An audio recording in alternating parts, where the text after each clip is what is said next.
Sa araw ng Huwebes sa Ariake Arena sa Tokyo, Japan, October 12, 2023, sa ganitong paraan tinuldukan ng laban ng Angas ng Pinas. Pagsapit ng round 4, itinigil na ng referee ang laban dahil nga po na si Yukinori Oguni na pinsan ni Ryo Akao na nagdrama dahil binatukan daw sa ulo. Pero sa ngayon, ang dahilanan ni Oguni ay nagkauntugan na ng ulo kaya biglang dumaloy ang dugo. Kaya naman sa wakas, John Riel Casimero nagsalita na kung ano nga ba ang tunay na nangyari sa laban. Sinagutin niya kung talaga bang sa early rounds pa lang ay nanghihina na siya na nabawasan ang kanyang stamina dahil sa body shots na pinakawala ni Oguni sa kanya. Ito po ang mga nilalaman ng ating kwentuhan.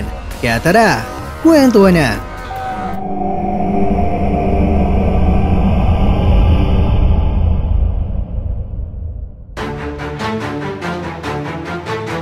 Mapagpalang araw sa inyong mga kwento at maligayang pagbabalik.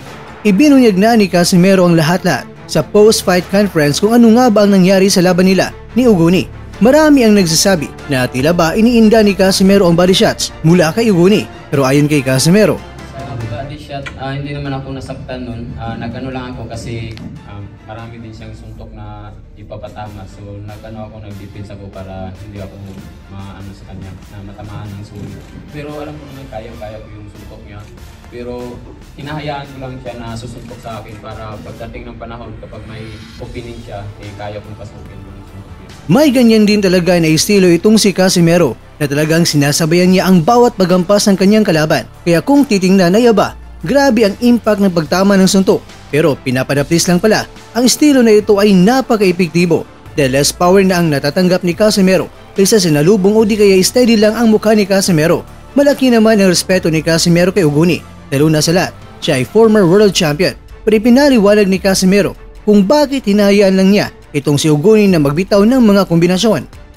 Respeto naman din ako sa kanya kasi isa din siyang champion, ex-champion. So alam ko may kakayahan siya na manalo sa laban namin pero hindi ko hayaan na manalo siya. Kaya yun, hinahayaan ko lang na susuntok siya sa akin pero nag-advance ako sa counter punch.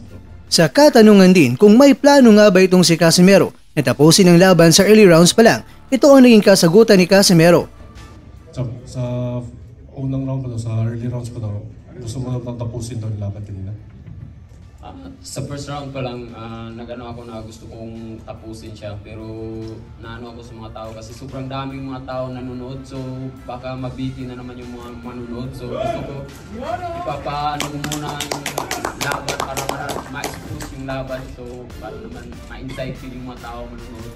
So yun, kaya ko naman tapusin na isang round yun pero hinahayaan ko lang na umabot ng matagal na round para naman maganda yung laban yung papakita. At lalo na sa mga manonood, hindi mabibig. So, mga agakwento, ano rin kaya ang masasabi ni Casimero sa naging estilo ni Oguni? Nahirapan ba si Casimero dito? O di kaya nanibago siya sa estilong ipinakita ni Oguni? Kasi sa kakayahan ko parang 14% lang pero alam mo natin na sparring partner ni Naoya yun. Pero sabi ko, ganun lang ba yung kakayahan niya para... So alam ko kaya ko na talunin si Naoya.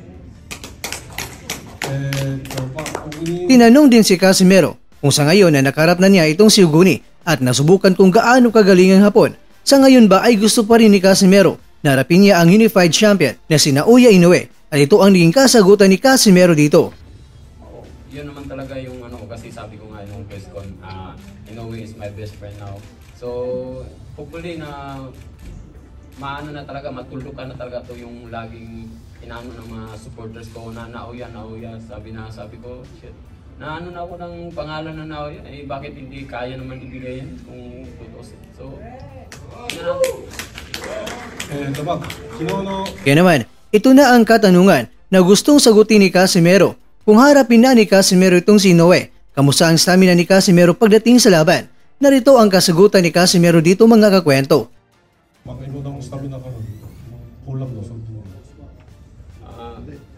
pag sinaoya Inoue, alam niyo na kung ano yung stamina yung ibibigay ko. Lahat ng tulo na talaga sa ensayo. Ngayon, parang lang, light lang, parang chill.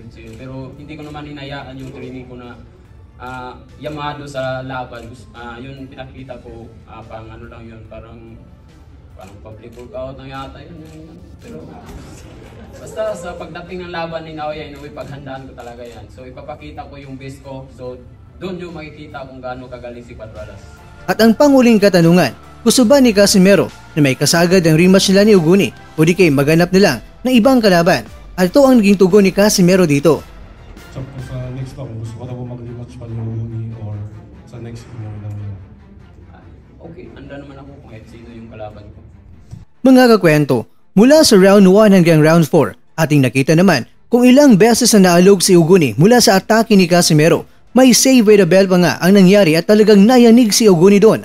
Pero mananatili pa ring malaking katanungan kung talaga bang nagka-headbutt nga ba sila hanggat walang mailabas na napakalinaw na kuha ng video sa anggulo ng nagkauntugan ang dalawa. Pero ganun pa man, napagdesisyon na technical draw ang laban. Pero may singit ko lang mga kwento dahil alam nyo ba na 4 na mga Japanese officials ang nakatutok sa laban.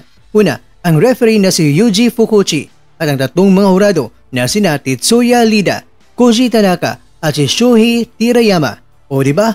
Puro mga Hapones. Plus idagdag mo pa na sa Japan ang laban. Diyan pa lang ay sobrang pabor na lahat ni Uguni. Pero tama nga ba ang sinabi ng iba na si Uguni ay nag-inarte lang dahil alam niyang malayo pa ang biyahe ng laban at makaano pa ang mangyari sa kanya? Sabagay, desisyon din niya naman ng doktor na si alam niyo na kung kaano-ano rin ni Uguni.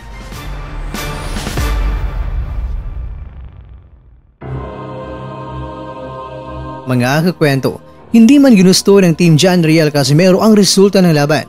Pero sino nga ba ang mag-expect na ito ang naging kinalabasan? Accidental headbutt nga kaya laging tabla ang laban. Pero alam naman natin mga kwento na sa laban na ito, maraming natutunan si John Riel Casimero dito. Para sa susunod na laban ay mas mapagbutihan pa ni Casimero. Ikaw kakwento, ano naman ang masasabi mo? Headbutt nga ba ang galing ang sugat na yon? O di kaya sa suntok ni Casimero? Huwag mayang ibahagi ang opinyon mo. Dahil opinyon mo, ibahagi mo. Dahil malugod po kaming babasahin ito na may respeto.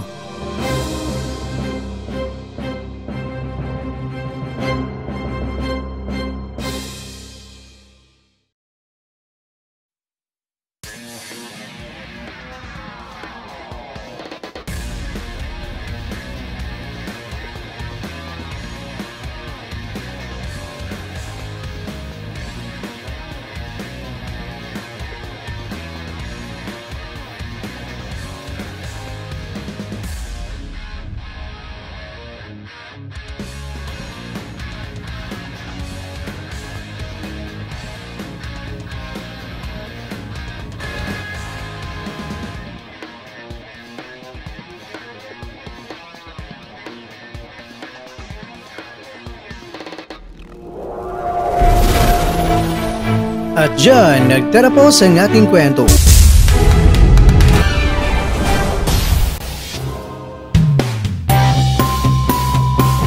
Maraming salamat mga kakwento sa inyong panunood. Pero baka naman mga kwento ay nagustuhan niyo po ang kwento natin ngayon. Baka pwede niyo po akong mabigyan dyan ng like, subscribe at pag-click na rin sa bell button. Pero bago tayong darapos mga kwento ay syempre, shoutout po muna tayo dyan sa ating mga kakwento. Kay kakwentong Dominador Tadeo, kay kakwentong Aloha Kabal, kay kakwentong Raymel Vlogs, at ikaw kakwentong nanonood ngayon, shoutout sa'yo dyan. Bueno, hanggang dito na po muna ang ating kwentuhan at abangan nyo lang po ang ating susunod na video.